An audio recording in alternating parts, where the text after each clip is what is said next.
ኢማም ዓሊ ዘይኑል ዓቢዲን ኢብኑል ሁሰይን ዓለይሂም ሰላም ስግደትን ያበዙ ነበር።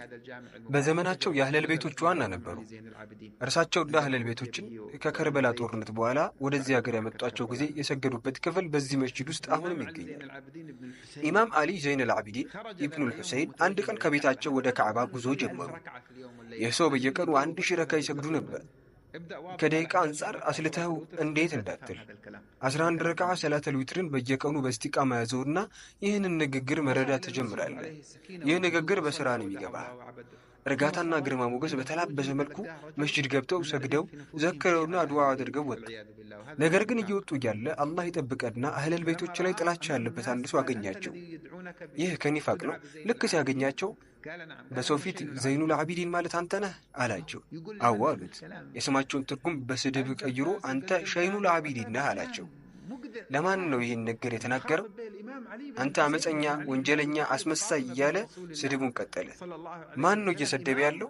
ዓሊይ ብን ሁሰይን ኢብን ዓሊይ ኢብን አቢ ጣሊብን የፋጢማ ቢንት ረሱልላህ ሰለላሁ ዐለይሂ ወሰለም ልጅ እኮ ነው።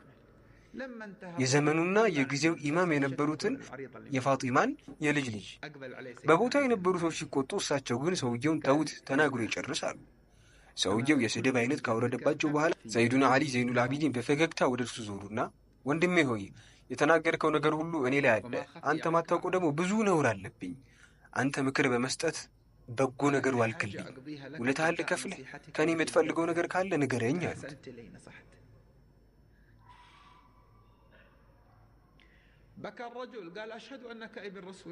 ሰውየው እያለቀሰ የአላህ መልእክተኛ ልጅ መሆንህን መሰክራለሁ አለና ሰይዲ ይቅር በሉኝ፣ ሰዎች እኮ ዓሊ ቢን ሁሰይንን አናደኸው የአላዋቂ ሰው ሥራ እንዲሠራ ማለትም ተናዶ እንዲሳደብ ካረከው 1000 ዲናር እንሰጣለን ብለው ነው የሰደብኩህ አላቸው። እሳቸውን በድጋሚ ፈገግ አሉ። ፈገግ ማለት ሰው መጥፎ ይሠራብህ መጀመሪያ መስራት ያለብህ ነገር ነው። ማንም ሰው መጥፎ ይሰራብህ ፈገግ በል። ፈገግ እያልክ አላህን አስታውስና ምላሽ ከመስጠት በፊት ምን አይነት ምላሽ ቢሰጥ አላህ ይደሰትብኛል ብለህ አስብ። ፈገግ አሉና ለዚህ ነው አሉት። ለ1000 ዲናር ብለህን የተሳደብከው? መጀመሪያ ብትነግረን እኮ እኛን ማናደድ ሳይጠበቅብህ 1000 ዲናሩን እንሰጥህ ነበር አሉና ዞር ብለው 1000 ዲናር ካለን ለዚህ ሰው ይሰጠው በማለት እንዲሰጡ አደረጉ። ታዲያ እሱ እኮ ዓልይ ነው አትበል። ለእርሱ የሰጠው አላህ ላንተም ይሰጣል። ይህ አይነቱ ምግባር የዚህ ኡመት ውርስ ነው። ከአላህ ጋር ያለንን ግንኙነት ማላቅ ማለት ነው።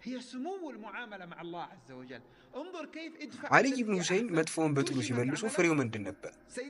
አላህ ቁርአን ላይ መጥፎ ለሰራብህ ጥሩ ስትብል ጥላቻችሁ በውዴታ ይቀየራል እንዳለው ነበር። እኔ በጥሩ መልሼ ነበር፣ ነገር ግን ሰዎች አይገባቸውም አትበል። አላህ አይሳሳትም። እኔ በጥሩ መልሼ ነበር፣ ግን እገሌ የሚገባ አይነት አይደለም ስትል ቁርአንን ለማስዋሸት እየሞከርክ ነው። አላህ ቁርአን ላይ መልካም በሆነችው ጸባይ መጥፎይቱን ገፍትር።